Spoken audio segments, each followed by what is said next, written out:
পুরস্কার হিসাবে 50 ওয়াক্ত নামাজ দিয়েছে। কয় ওয়াক্ত নামাজ? 50 ওয়াক্ত। 50 ওয়াক্ত নামাজ নিয়ে আমার নবী মিরাজ থেকে আসলেন। তখন হযরত মুসা আলাইহিস সালাম বললেন যে তোমার উম্মত 50 ওয়াক্ত নামাজ পড়বে না।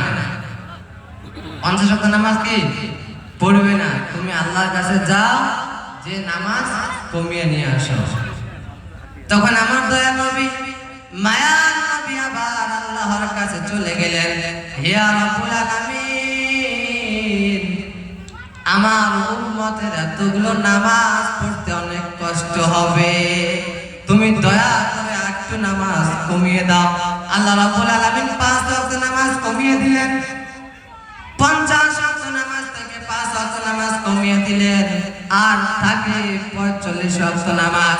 আবার ফেরার পথে মুসা নবী আবার জিজ্ঞেস করলেন, ইয়া রাসূলুল্লাহ, ইয়া হাবিবুল্লাহ, কয় ওয়াক্ত নামাজ কমিয়ে দিল?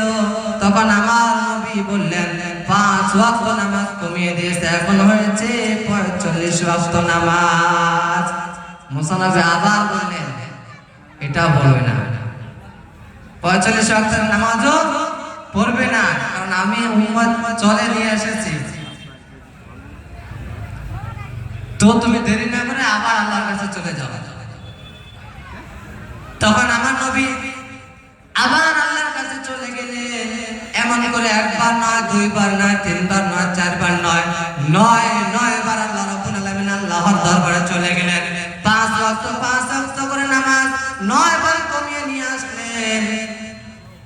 5 ওয়াক্ত করে নামাজ 9 বার কমিয়ে নিয়ে আসলেন। 45 ওয়াক্ত নামাজ কমিয়ে দিলেন। 50 থেকে আর 45 চলে গেল, আর থাকে 5 ওয়াক্ত নামাজ। তো আল্লাহ রাব্বুল আলামিন আমাদের জন্য 5 ওয়াক্ত নামাজ ফরজ করে দিয়েছে। কয় ওয়াক্ত নামাজ লাস্টে ফরজ করলেন? 5 ওয়াক্ত নামাজ। সেই 5 ওয়াক্ত নামাজ আমরা কি ভাল পড়ি না? পড়ি ভাই, পড়ি না। এই গ্রামের মধ্যে দেখা যায় এমন যে মাদ্রাসা একটা সামনে, কি সামনে? মাদ্রাসা একটা সামনে দিয়ে গ্রামের মধ্যে মাদ্রাসা চলতেছে। তো এই গ্রামের মধ্যে নামাজ নাই, আছে ভাই নামাজ এই গ্রামের মধ্যে নাই। ফজরের নামাজ হয় 2 জন মানুষ আসে। কয়জন? 2 জন। এই গ্রামে জুয়ার আড্ডা, সুদের আড্ডা, ঘুষের আড্ডা চলে কি চলে না ভাই? চলে। তো আল্লাহ রাব্বুল আলামিন আমাদের জন্য 5 ওয়াক্ত নামাজ ফরজ করে দিয়েছেন। আমরা সেই 5 ওয়াক্ত নামাজও পড়ি না, গাফিলতি করি কি করি না? করি।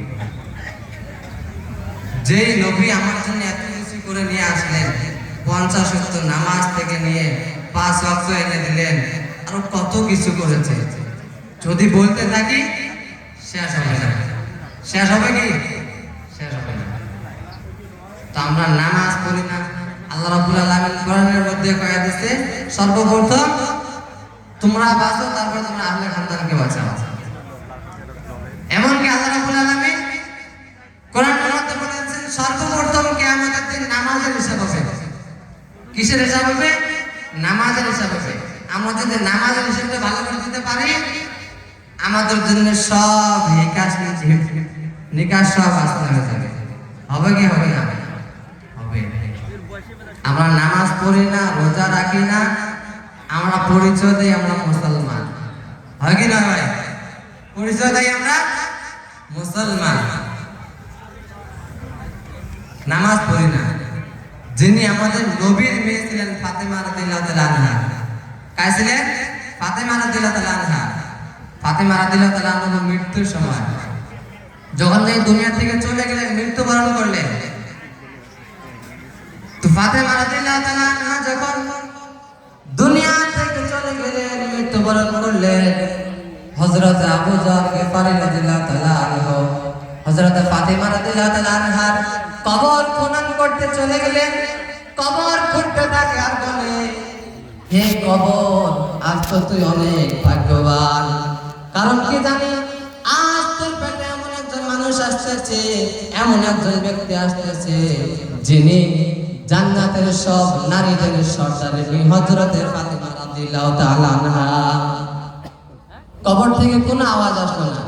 তখন আবু জাহল গিফারি আবার বললেন, হে কবর, তোর কবরে কে আসতেছো? তুমি কি জানো তোর পেটের মধ্যে